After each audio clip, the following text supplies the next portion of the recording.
चलें जी बेटा जी, आज हम बात करते हैं सर्कुलर मोशन की।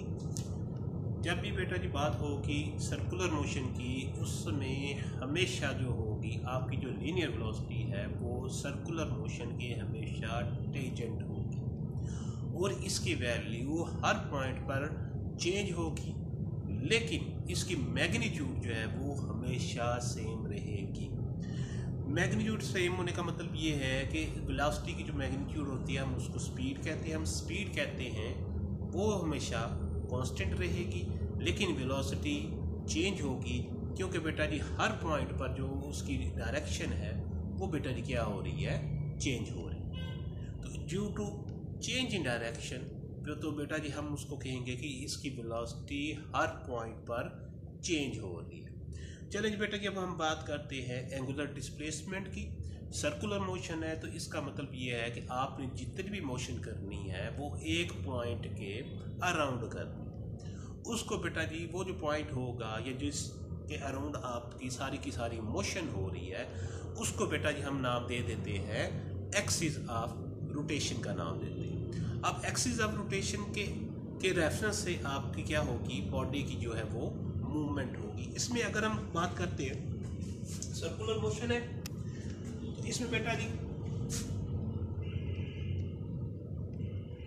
ये वाला जो पॉइंट होगा या जो बेटा जी लाइन जो है वो इसके सेंटर में से पास करेगी, उसको बेटा जी हम नाम दे देंगे एक्सिस ऑफ रोटेशन का नाम दे देंगे। इसके बाद बेटा जी अगर हमारे पास कोई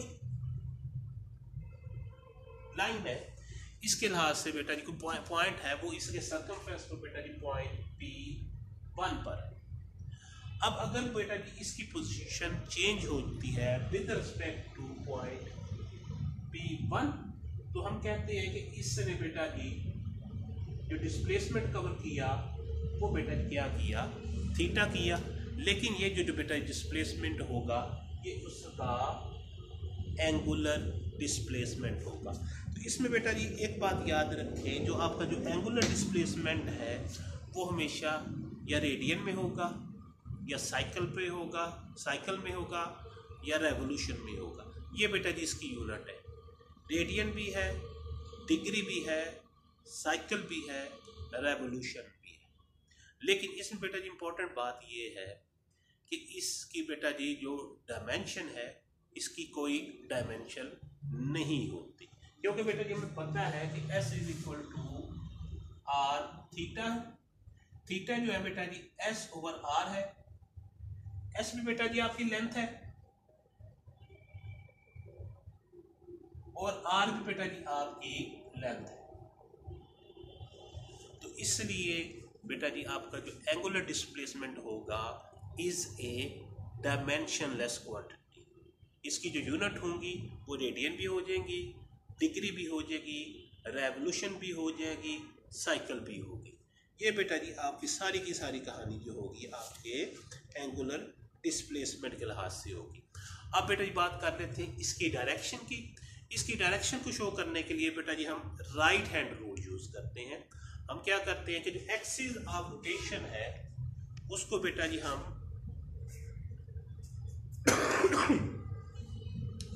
थंब जो है वो उसकी बेटा जी डायरेक्शन को शो करेगा और कर्ल फिंगर है बेटा जी वो बॉडी की मोशन को जाहिर करेंगे। तो किसी भी बॉडी की बेटा जी सर्कुलर मोशन है, हमने उसकी जो एंगुलर डिस्प्लेसमेंट है उसकी डायरेक्शन को शो करने के लिए बेटा जी हमने राइट हैंड रूल जो है वो यूज करना है।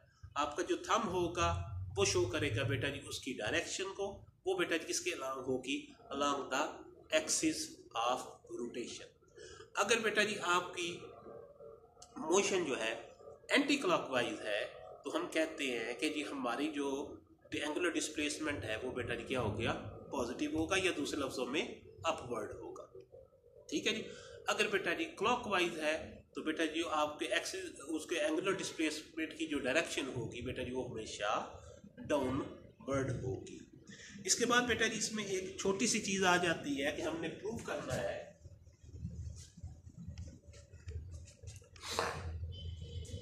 S is equal to r theta. ठीक है जी। इसके लिए बेटा जी हमारे पास एक सर्कल है, कोई बॉडी यहाँ पर बेटा पॉइंट P1 पर है और बेटा ये डिस्प्लेसमेंट जो कवर करता है करके P2 पर आ जाता है, जो डिस्प्लेसमेंट कवर करता है बेटा जो एस है थीटा है, और बेटा जी इसका जो रेडियस है R है और जो आर्क लेंथ है वो किसके बराबर है बेटा जी, S के बराबर है। ठीक है जी। अब बेटा जी हम कहते हैं कि जो आपका थीटा होगा